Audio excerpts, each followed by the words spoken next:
সব নবী দিবস করেন না আপনারা? ওই তো নবী দিবসে বক্তারা তাহলে কিরকম ওয়াজ নসিহত করে? আসসালামু আলাইকুম ওয়া রাহমাতুল্লাহি তাআলা বারাকাতুহু। আজকে আমরা নবী দিবস উপলক্ষে ভারতের এক ইসলামিক স্কলার মাওলানা আব্দুল্লাহ হিল মারুফ সাহেবের কাছ থেকে সুন্দর একটি আলোচনা শুনব। আলোচনাটি সবাইকে শোনার জন্য অনুরোধ রইল। নবী দিবসের আলোচনা এবার বলুন, নবী শুরু থেকে শেষ পর্যন্ত সংক্ষিপ্ত, অতটা বলার সময় পাবো না বাবা, স্পিরিট একটু কথা বলবো, আমি একটু প্রশ্ন করব, উত্তর দিতে হবে। সর্বপ্রথম বলছি, এই কিতাবটির নাম হলো কোরআন। যার কিতাব, যার বাণী, তার নাম জোরে বলো। তার পরিচয় চারটে, সংক্ষেপে বলে দিচ্ছি। এটা বারবার বলি কেন? যাতে বেরোনে একটু ঢোকে মানুষের। কুল হুয়াল্লাহু আহাদ, আল্লাহ বললেন নবী তুমি বলো সে আল্লাহ হলো একক।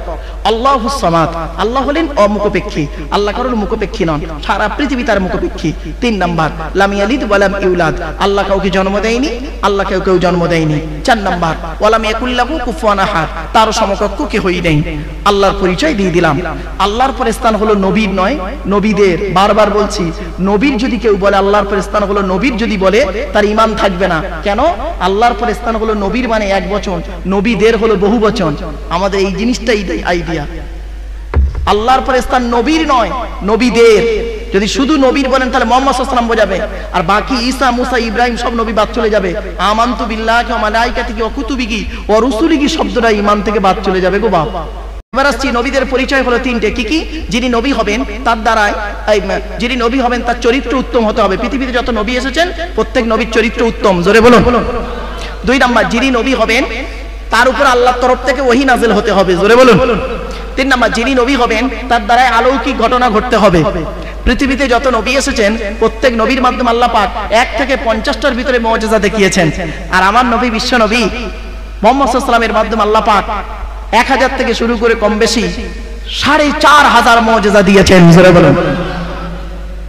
1000 থেকে শুরু করে 4500 পর্যন্ত। আমার কটা মুজিজা জানি, ওই কোটা কত জানি তো, আফসোস। এই জন্য বলি বাপ, একটু পড়াশোনা করলেই সব পেয়ে যাবো। চল এবার আসছি, আমরা যে নবীর উম্মত, সে নবী দিবস আপনারা করছেন। যেহেতু এই 12 রবিউল আউয়াল নবী জন্মগ্রহণ করেছে, সেই নবীকে ইন্দ্রকেই তো আপনারা ইসলাম সব দিয়েছেন। চলুন, তো সে নবীর নাম হলো মুহাম্মদ সাল্লাল্লাহু আলাইহি ওয়াসাল্লাম, তাই তো নাকি? আরে ভাই বলুন না, কোন বংশে জন্মগ্রহণ করেছে? কুরাইশ বংশে। কুরাইশটা কে? শুনে নিন, করশুন শব্দ থেকে এসেছে কুরাইশুন। নবীর বাপের বাপের বাপের বাপের বাপ, তার নাম ছিল ফিহি। তিনি ছিলেন একজন ব্যবসায়ী, ছোট একজন সৎ চরিত্রবান আদর্শ ছোট একজন ব্যবসায়ী ছিল। তা লোকে তাকে ফিহির কুরাইশ বলতো। করশুন শব্দের অর্থ হলো ব্যবসায়ী, আর কুরাইশুন ইসমে তাসগীরের সিগা। আলিম উলামারা ভালো বুঝতে পারবেন, ইসমে তাসগীরের সিগা। যাই হোক, তা কুরাইশটা কে শুনে নিন।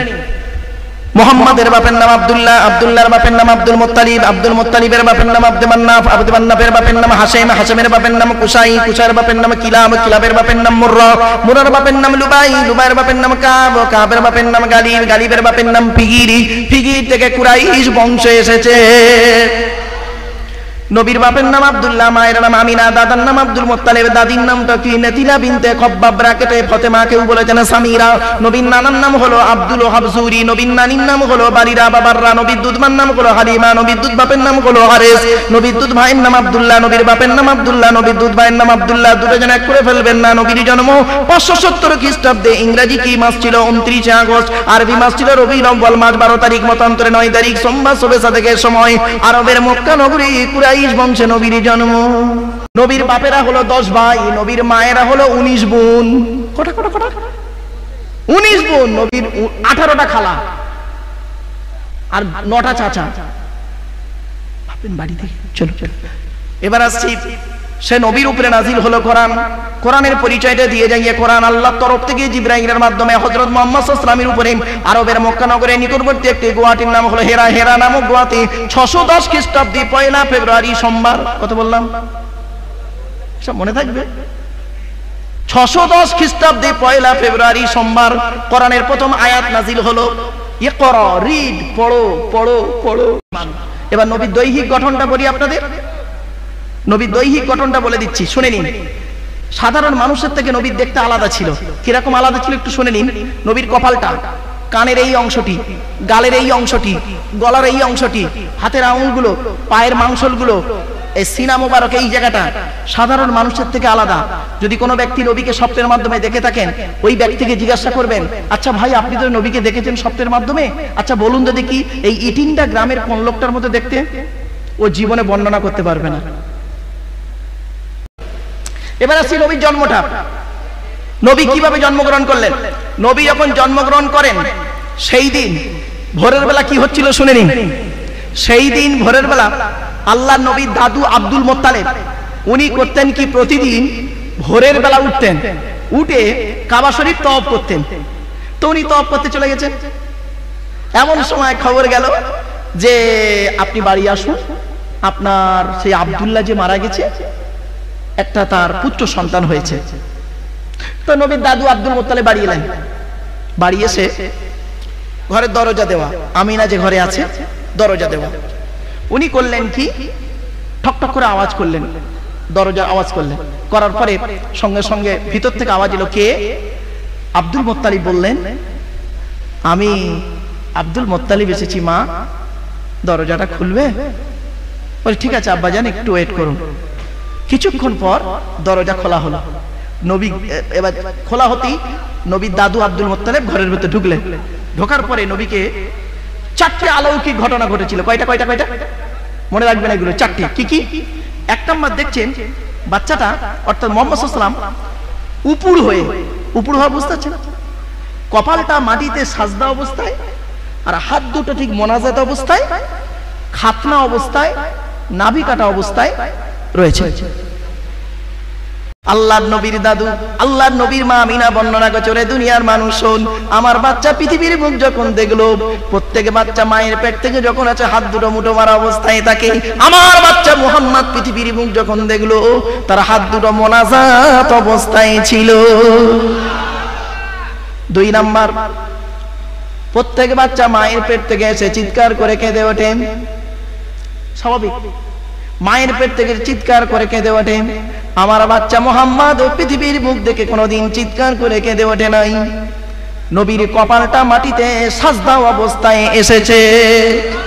তিন নাম্বার, প্রত্যেক বাচ্চা মায়ের পেট থেকে পুত্র সন্তানরা কি করে, পৃথিবীতে আসার পরে তাকে মুসলমানি বা খাতনা করা হয়, ঠিক না ঠিক?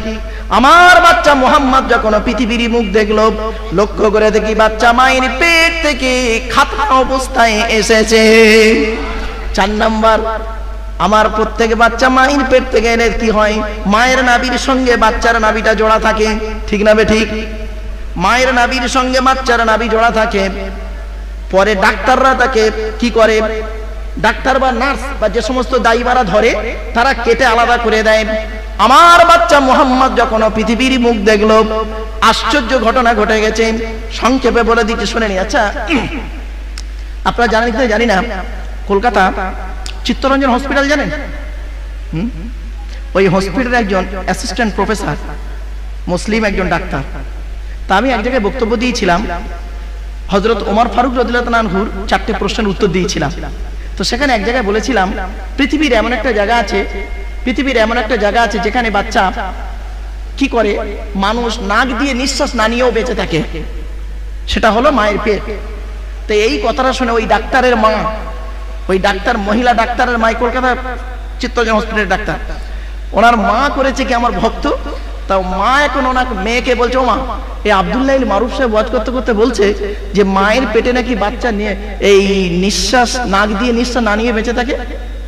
বলে কারণ ডাক্তারের সাথে হয়তো মৌলবীদের তো গুরুত্ব দেয় না, বাস্তব। তো সব মৌলবী, যে মৌলবী জেনারেল শিক্ষা দীক্ষা আছে তার কথার ভ্যালুটা আগিয়ে দেওয়া উচিত। তো ভালো, উনি করেছেন কি, পাকসার কাছে দেখবেন 4 নাম্বার ব্রিজের নিচে একটা নার্সিং হোম আছে, দিলখুশা নার্সিং হোম, বলে দিচ্ছি আপনাদের।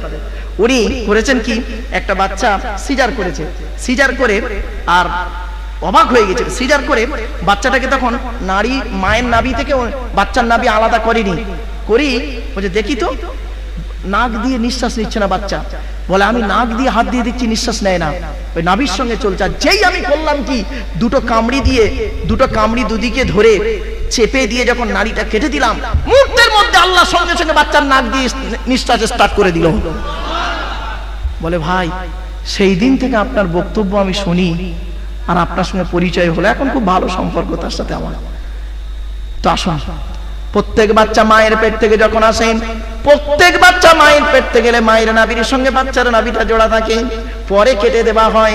আল্লাহর নবীর মা আমিনা বর্ণনা করছে, রে দুনিয়ার মানুষ শোন, আমার বাচ্চা মুহাম্মদ যখন পৃথিবীর মুখ দেখলো, আমার বাপ লক্ষ্য করে দেখি বাচ্চা মায়ের পেট থেকে নাড়ি কাটা অবস্থায় এসেছে। নবী শব্দের অর্থটা কি একটু বলে দিই। নবী শব্দের অর্থটা কি? নবী শব্দের অর্থ হলো সাংবাদিক। কি বললাম? বোঝাচ্ছে না। আর নাবা শব্দের অর্থ হলো সংবাদ, ইংরেজিতে বলে নিউজ। নিউজ শব্দটা হলো চারটে অক্ষর, NEWS।